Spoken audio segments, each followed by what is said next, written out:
The visuals that you just saw on your screen are from Beirut, the capital of Lebanon. In September 2024, something totally unprecedented happened in this city. At 3:30 p.m., thousands of pagers that people used to communicate with each other turned into bombs and started exploding. Hundreds of Hezbollah fighters have been injured across Lebanon, what's been described as an unprecedented hostile act. The militant group blames Israel for the explosion. The attacks underline how anything can be used as a weapon. They also expose the vulnerability of supply chains relied upon to produce everyday items. These totally harmless communication devices had been turned into ticking time bombs. 12 people died due to these explosions, including 2 children. Later on, Israel was found to be behind these attacks. Global warfare has completely changed today. In the 21st century, it has become much more than just the size of armies. Technology has become a crucial element of warfare. And this is pretty clear from the pager blast that we just talked about in the beginning. If you think about it, technology can be used to attack in other ways as well. Ways that do not involve physical violence. In November 2024, elections in Romania were annulled. The reason for this annulment was that the courts found that social media was being used to manipulate the minds of voters. Voters were being manipulated to vote for a certain candidate. This example shows how government in other countries can be brought down without even entering the physical realms of that country. And all this is because of technology. In this video, we'll try to find out if India has the technology it takes to survive during critical times such as wars and conflicts. You can find a detailed story about this in our magazine or on our website.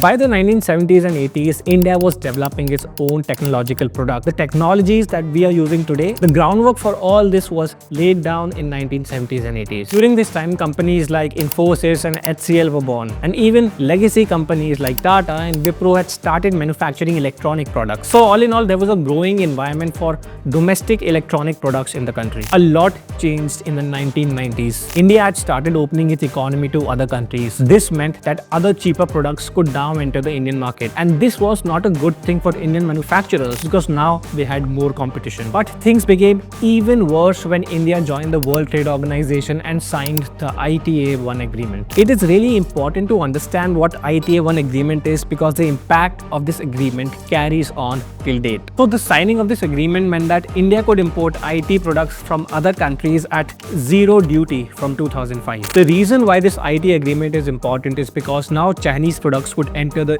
Indian market at a very low price. As Chinese products started coming into the Indian market, domestic electronic manufacturers became less interested in making new products, and this totally destroyed the manufacturing of electronic products in the country. In 1999, government went and signed the WTO agreement, ITA-1. Till that time, India was designing, making its own products in electronics. There were at least 100 TV brands. There were at least 150 computer brands. All of them vanished after that. A lot of the smaller companies, SMEs, vanished. Large companies like HCL and Wipro could withstand the global competition and stayed on. But even then, the disability factors were very, very high. Things have changed in the last 5 years. PLI has been brought into electronics. PLI is taking care of at least 50% of the disability factors, as a result of which manufacturing is happening in a very big way.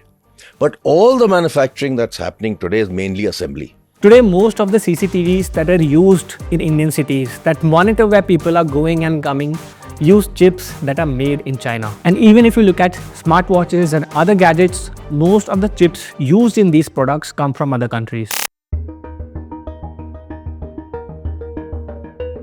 One might question why manufacturing your own technology is important. Today, a lot of technologies are available all around the globe. We can just use the ones made by China or the US. To answer this question, let me take you back to 1999. India was fighting in Kargil on a rough and cold terrain. Militants, supposedly backed by Pakistan, had taken their positions in Kargil, and the situation had become very, very tense. At this crucial life and death moment, India went to the US and asked for GPS data of the region. Guess what the US US said to India. It said no. The US did not provide this data. The reason that India was dependent on the US was that GPS is a technology owned by the US government. It was at this point of time that India realized that it needed its own navigation system, which led to the birth of NAVIC. NAVIC was a navigation system developed by the Indian Space and Research Organization. This moment of crisis was an eye-opener for India that led to the development of something very big. It was a lesson that India cannot depend on foreign countries for crucial technologies like these.